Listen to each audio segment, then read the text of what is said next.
Miss Kepley here, and today we're going to look at mood and tone.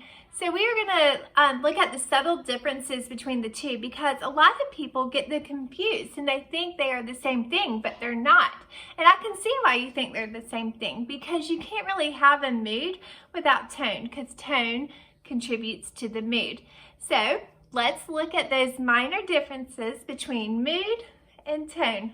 Let's go. All right, y'all, so we're looking at mood and tone, and these are all about the feels. And today I'm going to give you some ways to help you determine the difference between the two, because a lot of language arts students get these two words confused. So let's take a closer look.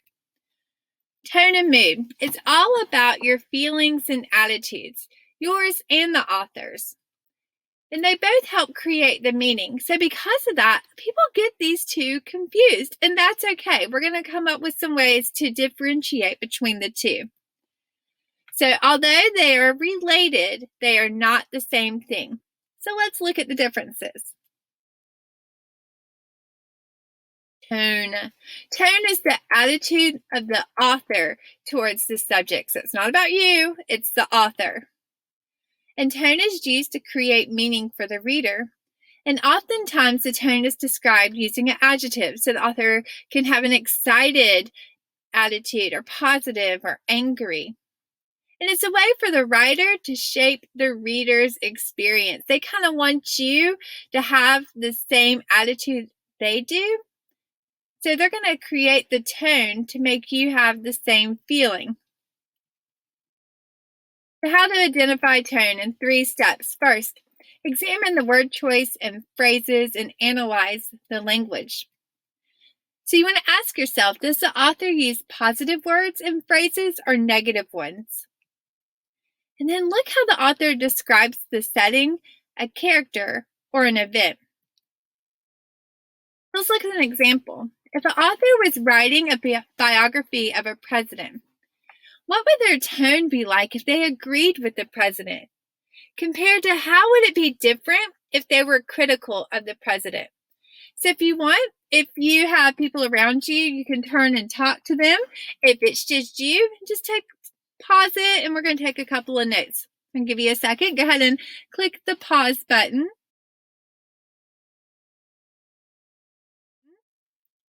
All right, so we're back. So let's look. What would their tone be like if they agreed with the president? They would have an admiring tone. It would be more positive language. Now, if they were critical of the president, their language would probably be more negative or judgmental. All right, so let's look at mood and how is it different. So mood is the feeling you, the reader, gets when you read a story. It's like happy and sad, peaceful, suspenseful. So these are adjectives as well. It's the emotional atmosphere or the vibe the author creates for you. It helps the reader identify with the writer and characters by causing readers to feel the same emotions as the writer or characters. So if you have a story where the girl is about to go out on her first date and you've experienced that before, you might feel her nervousness. So the author is trying to get you to feel those same emotions, and that is the mood. So there are 3 ways the mood is created. First is the setting. For example, the classic, it was a dark and stormy night, sets up a frightening feeling for the reader. So you try. I want you to pause it and describe a setting that would imply a cheerful mood. So we're back. Hopefully you did this. Maybe your setting is something like a kid's birthday party with a big bounce house and some ponies and ice cream and cake. That would be a great setting that's very happy and cheerful. Another way that the mood is created is through the tone. There's that word again. I told you they're related and they kind of work together. So sometimes the author's attitude about a subject translates to the mood, and songs are great examples. So let's look at one of my favorite theme songs, in the song Walking on Sunshine. The author is excited about being in love and creates a happy and joyful mood. So I want you to try. Think of a song that has a sorrowful, sad mood.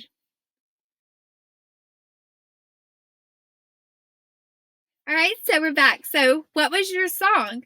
The first one that popped in my head was Hello by Adele. It seems really sad to me how she's like, hello, it's me, I'm sorry. So she has a sad tone. So I think it creates the mood, like a very regretful tone. All right, so last way is the genre. The type of text you're reading can build a mood.